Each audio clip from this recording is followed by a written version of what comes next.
दोस्तों, धर्मनगरी नासिक जो एक नहीं बल्कि कई वजह से फेमस है। ये वही जगह है जहां पर भगवान राम ने अपने वनवास का एक बड़ा हिस्सा बिताया था। इसी जगह पर हर 12 साल में एक बार विश्व का सबसे बड़ा कुंभ मेला लगता है, जिसमें देश विदेश के लाखों श्रद्धालु आते हैं। और इसी धर्मनगरी में भगवान शंकर का ज्योतिर्लिंग भी स्थापित है, जिसे त्रम्बकेश्वर ज्योतिर्लिंग के नाम से जाना जाता है। त्रम्बकेश्वर ज्योतिर्लिंग नासिक से कुछ ही दूरी पर त्र्यंबक गांव है, जो ब्रह्मगिरी पहाड़ी के तलहटी में बना हुआ है। यह मंदिर चारों तरफ से पहाड़ों से घिरा है, जिसकी वजह से इसकी खूबसूरती और भी बढ़ जाती है। ब्रह्मगिरी पर्वत से साउथ की पवित्र नदी गोदावरी निकली है, जो महर्षि गौतम की तपस्या की वजह से धरती पर आई थी। सदियों पुराने त्रम्बकेश्वर ज्योतिर्लिंग मंदिर का कंस्ट्रक्शन काले पत्थरों से कराया गया है। इस मंदिर का आर्किटेक्चर बहुत ही अनोखा है, जिसे सिंधु आर्य शैली में बनाया गया है। हैरानी की बात यह है कि इस मंदिर में कोई पिलर नहीं है, सिर्फ पत्थरों को जोड़कर त्रम्बकेश्वर मंदिर बनाया गया है।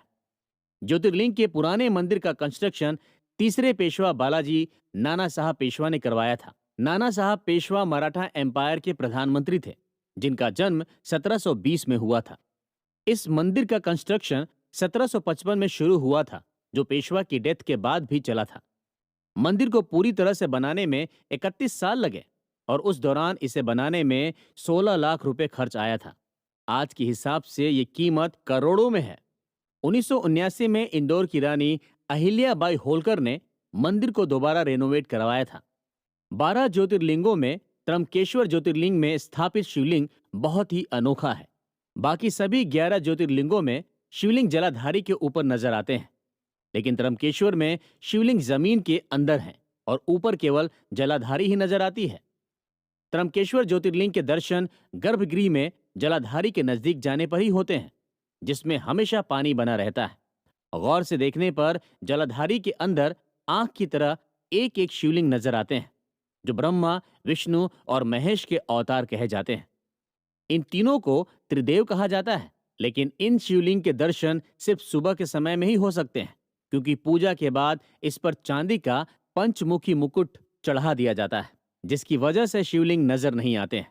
तो अगर आप भी असली शिवलिंग के दर्शन करना चाहते हैं, तो सुबह आरती के समय ही मंदिर पहुंच जाएं। मंदिर में अंदर जाने के लिए चारों तरफ दरवाजे हैं, जिनमें से ईस्ट गेट को छोड़कर बाकी सभी दरवाजों से श्रद्धालु अंदर जा सकते हैं। बाबा महाकाल और ओमकारेश्वर ज्योतिर्लिंग की तरह ही हर सोमवार त्रम्बकेश्वर महादेव की शाही सवारी निकाली जाती है। त्रम्बकेश्वर ज्योतिर्लिंग के पंचमुखी मुकुट को डोली में बैठाकर गांव में ले जाया जाता है। भगवान त्रम्बकेश्वर को उस गांव का राजा माना जाता है और हर सोमवार को महादेव अपनी प्रजा के बीच में जाते हैं। पौराणिक कथा के अनुसार प्राचीन समय में महर्षि गौतम का एक आश्रम था और इस आश्रम में कई ब्राह्मण रहते थे। आश्रम में रहने वाले ब्राह्मणों की पत्नियां ऋषि गौतम की पत्नी अहिल्या से किसी बात पर बहुत नाराज हो गई थी और उन्होंने अपने पतियों को इसकी शिकायत की और ऋषि गौतम के खिलाफ उनके कान भर दिए। ब्राह्मणों की पत्नियों ने ऋषि गौतम को अपनी पत्नी अहिल्या के साथ आश्रम के बाहर निकालने के लिए कहा।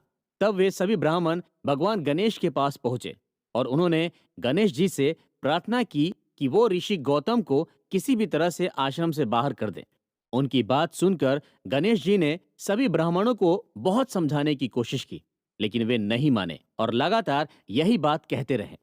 तब गणेश जी को उनकी बात माननी पड़ी और अपने भक्तों का मन रखने के लिए वो एक बीमार गाय बन गए और ऋषि गौतम के आश्रम में जाकर रहने लगे। उस गाय ने खेतों में घुसकर फसल खाना शुरू कर दिया। तब ऋषि गौतम वहां पहुंचे और एक तिनके के सहारे से गाय को खेतों से बाहर करने की कोशिश की, लेकिन जैसे ही वो तिनका गाय को लगा, वो मर गई और ऋषि गौतम पर गौ हत्या का आरोप लग गया। आश्रम के दूसरे ऋषियों ने ऋषि गौतम को आश्रम से निकाल दिया। इस घटना से वो बहुत दुखी थे। ऋषि गौतम अपनी पत्नी अहिल्या के साथ आश्रम से निकल गए और वहां से थोड़ी दूर जाकर रहने लगे, लेकिन वहां भी उन ब्राह्मणों ने उन्हें चैन से नहीं रहने दिया। उनसे वेद पाठ और कर्मकांड के हक छीन लिए गए। गौ हत्या के पाप से बचने के लिए ब्राह्मणों ने उन्हें धरती का 3 बार चक्कर लगाने के लिए कहा। इसके साथ ही व्रत, पूजा पाठ और 1 करोड़ पार्थिव शिवलिंग का अभिषेक गंगा जल से करने के लिए कहा। ऋषि गौतम अपनी पत्नी अहिल्या के साथ धरती की 3 बार परिक्रमा करने निकल पड़े।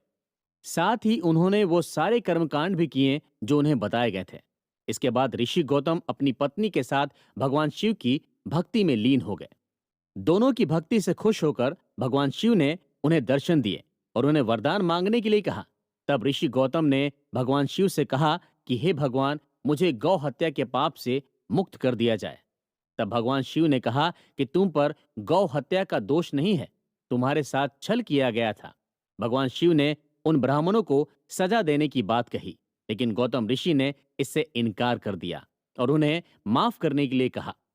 ऋषि गौतम ने भगवान शिव से उसी जगह पर ज्योतिर्लिंग के रूप में रहने की प्रार्थना की और तभी से यहाँ पर त्र्यंबकेश्वर ज्योतिर्लिंग की स्थापना हुई और तभी से ये मंदिर हजारों लाखों हिंदुओं की आस्था का केंद्र बना हुआ है।